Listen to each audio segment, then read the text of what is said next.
우리나라가 수출 규모를 급속히 늘리던 1980에서 90년대의 단골 뉴스는 대일 무역 적자 급증이었다. 한국의 수출액이 늘어날수록 오히려 일본에서의 수입이 더 많이 늘어나 천문학적 적자를 내고 있다는 기사가 심심치 않게 나왔다. 우리나라의 주요 수출업체들이 일본에서 수입한 부품을 가지고 최종 수출품을 만들어 파는 산업구조 속에서 움직였기 때문이었다. 산업구조가 바뀌면서 이제 우리나라도 중간재를 공급하는 국가군에 속한다. 이 같은 중간재 최종 완제품 분업구조는 방위산업 분야에도 적용된다. 방위산업체 가운데 체계 종합업체와 협력업체 관계를 보면 분업구조가 유사하다. 여기서도 많은 경우 실속을 차리는 곳은 협력업체다. 재주는 체계종합업체가 부리고 돈은 협력업체가 번다는 말이 나올 수 있다. 이런 관계가 드러나는 상징적 경우가 바로 이지스함이다. 이지스함이라고 명칭 자체가 조선업체와는 무관하고 협력업체가 공급하는 시스템에서 유래됐을 정도다. 이지스는 신화에 나오는 방패지만 미국 방위산업체 로키드 마틴은 함대 방공 시스템을 개발하고 앞글자들을 조합해 이지스라고 이름을 붙여 마케팅 효과를 극대화했다. 우리나라 해군의 이지스함은 세 척이다. 배를 건조한 업체 즉 체계 종합업체는 현대중공업과 대우조선해양이다. 정식 명칭은 세종대왕급 구축함의 세종대왕함, 율곡이함, 서해류 성룡함이다. 하지만 정식 명칭보다 이지스함으로 더 널리 알려져 있다. 조선업체들은 로키드 마틴의 함대 방공 시스템 즉 이지스를 탑재할 수 있는 구축함을 만들었을 뿐이다. DDG급 구축함 한 척의 가격은 1조 원에 약간 못 미치는 것으로 알려졌는데 이지스의 가격이 차지하는 비율이 약 절반에 이른다고 한다. 현대중공업이나 대우조선해양이 수년에 걸쳐 설계와 건조를 했지만 핵심 부분은 통째로 로키드 마틴에 5천억 원가량 주고 사와서 배에 탑재한 것이다. 건조 비용에서 절대적인 비율을 차지하는 것뿐이 아니다. 로키드 마틴의 이지스는 미국의 알레이 버크급 구축함과 우리 세종대왕급 구축함의 외형이 비슷해지는 결과를 가져오기도 했다.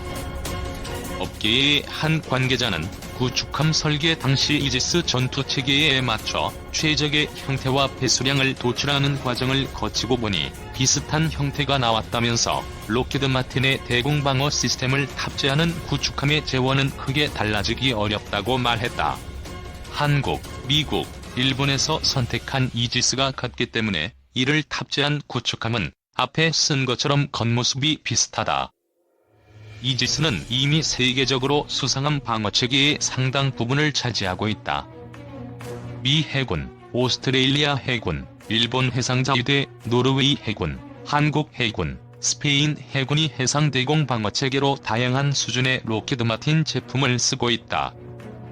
국산 전투체계도 있다. 하지만 아직은 갈 길이 멀다. 우리 해군의 대구급 호위함에는 한화 시스템의 전투체계가 들어간다. 로키드 마틴의 이지스가 전체 건조 비용을 절반에 육박하는 반면 대구급 호위함용 전투체계는 배값의 10%를 차지한다고 한다. 업계의 관계자는 전투체계가 정교하고 다양한 기능을 통합적으로 운영하도록 해줄수록 가격이 올라간다면서 세종대왕급 구축함은 배의 크기뿐 아니라 유도미사일과 레이더 성능이 세계 최고 수준이기 때문에 이를 가동시켜야 하는 소프트웨어도 복잡해질 수밖에 없다고 설명했다. 한화 시스템은 외국에 수출되는 수상함에도 전투체계를 공급하고 있다. 전투체계는 해당 국가가 별도로 선정하는데 한화 시스템의 것을 사용하기로 한 것이다. 2010년 대우조선이 말레이시아에서 수주한 훈련함 2척과 2016년 현대중공업이 필리핀에서 수주한 호위함용으로 선정됐다. 한화 시스템의 필리핀에서는 수주 경쟁을 펼칠 때 과거 모회사였던 탈레스를 따돌리고 계약서에 서명했다. 전투기를 제작하는 과정에서는 군함 건조 때보다 체계종합업체의 몫이 더 적다는 얘기가 있다. 국제방위산업계의 현황에 밝은 관계자에 따르면 미국의 F-22나 F-35를 록히드 마틴이 최종 조립을 하지만 항공전자 시스템을 공급하는 노스롭 그러머니 더 수지 맞는 장사라고 한다. 최근 제작하는 전투기는 대당 가격에서 항전 장비의 가격이 차지하는 비율이 상당히 높다고 한다. 항전 장비의 비중은 앞으로 계속 높아질 것이다. 전투기를 직접 생산하지 않지만 항전 장비에서 독보적인 경쟁력을 지닌 이스라엘 업체들이 항공우주산업 전시회에 꾸준히 참가하는 이유다. 미국뿐 아니라 우리나라에서도 체계종합업체와 협력업체 간의 유사한 관계가 목격된다. 한국형 전투기 개발 사업은 한국항공우주산업이 최종 완성업체 즉 체계종합업체다. KF-X는 지난해 설계를 마치고 올해부터 시제품 기체 제작을 하고 있다. 아직 내부적으로 협력업체와 분담을 고려 중이겠지만 AESA 레이더 등 새로 개발해서 탑재해야 하는 장비의 가격이 만만치 않을 것으로 전망된다. 고가의 항공전자장비 이외에 카이의 보람의 사업 진행 과정에서 협력업체의 파이의 큰 부분을 떼어주는 것은 제트엔진 제작사를 상대로 구매할 때이다. 2015에서 16년 미국 GE와 유럽 롤스로이스 컨소시엄이 KF-X 엔진으로 선택을 받기 위해 치열한 경쟁을 펼쳤다. 엔진 가격도 KF-X 기체 전체에서 차지하는 비율이 상당히 높기 때문이다. 카이의 몫은 당연히 줄어든다. 앞에서는 벌지만 뒤로는 빠져나가는 것이다. 이스라엘은 방위산업이 세계 톱클래스 수준으로 발전했지만 수상함, 전투기 등 플랫폼 제작사를 보유하지 않고 있다. 이스라엘 측 인사는 한국은 경제 규모가 크고 현대자동차 같은 세계적인 제조업체가 있어서 부럽다고 말하곤 한다. 하지만 실속을 따져보면 각종 전자 장비와 소프트웨어 강국인 이스라엘이 더 나을 듯하다. 우리나라의 산업 구조가 최종 완성품과 중간재를 모두 생산하는 것으로 바뀌었듯이 방위산업에서도 세계적인 부품 장비 제작사가 더 많이 자리잡아 전체 방위산업계의 건강한 생태계가 만들어지기를 기대한다. 순수 한국 기술로 개발된 초음속 고등훈련기 TA-50이 필리핀에 처음으로 수출된다.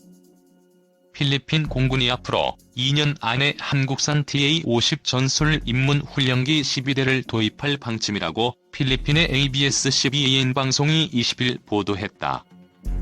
대당 도입 가격은 12억 5천만 페소이며 내년까지 공식 인도가 이루어질 것으로 보인다고 방송은 전했다. TA-50은 국내 최초로 순수 기술로 개발된 전투기로 한국 공군의 주력 전투기 KF-16과 대등한 전투기동 성능을 갖춘 첨단 기종이다. 특히 KF-16에 장착된 레이더와 유사한 성능의 레이더를 장착한 최신의 전투기 조종사를 양성하는 데 이용되며 유사시에는 경공격기로 투입될 수 있다. 또 TA-50은 최신 항공전자 기술을 적용한 디지털 비행제어 시스템과 미국 F-18 항공기에 들어가는 F-404G202 엔진을 장착했다. 60km 밖의 적기를 탐지하는 레이더로 40km 밖의 적기를 추적해가면서 공대공 무장을 발사할 수 있다. TA-50은 길이 13.4m, 너비 9.17m, 높이 4.91m로 최대 이륙 중량은 12,000kg에 달한다. 마하 1.4로 14,630m까지 상승할 수 있다.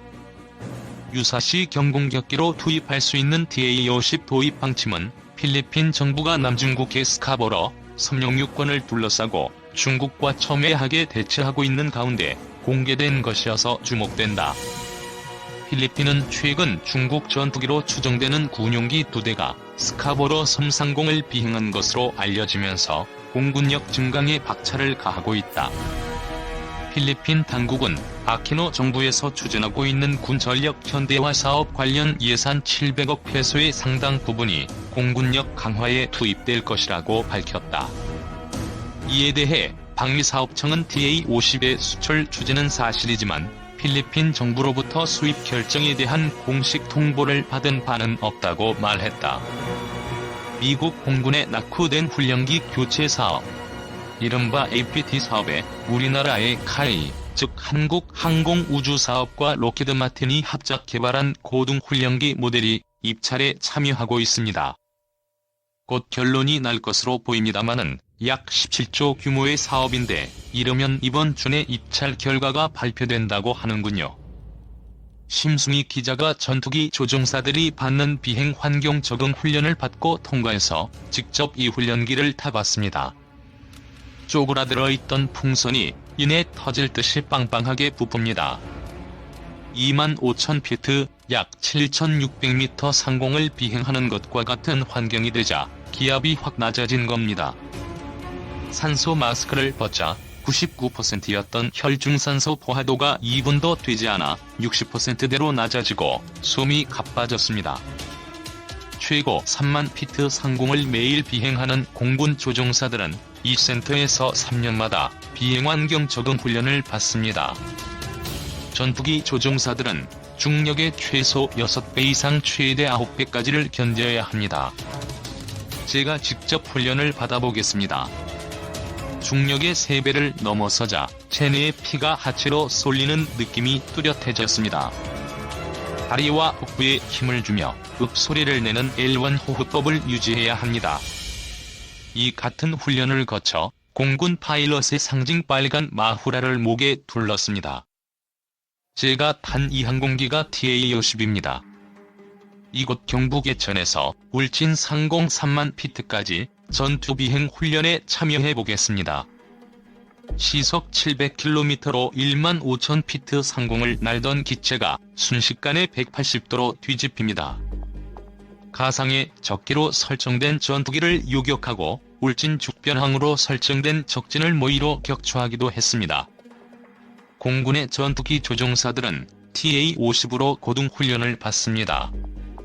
우리나라 카이는 록히드 마틴과 함께 이 TA-50의 모체를 개량한 T-52로 17조 원 규모의 미공군 고등훈련기 교체 사업에 참여 중입니다. 그간 해외 4개 나라에 64대를 판매하는 등 안정성이 검증됐다는 게 강점으로 꼽힙니다. 보잉 사부 합작의 BTX-1과 함께 양강구도를 보이고 있는 가운데 입찰 결과는 이르면 이번 주 중 발표될 예정입니다.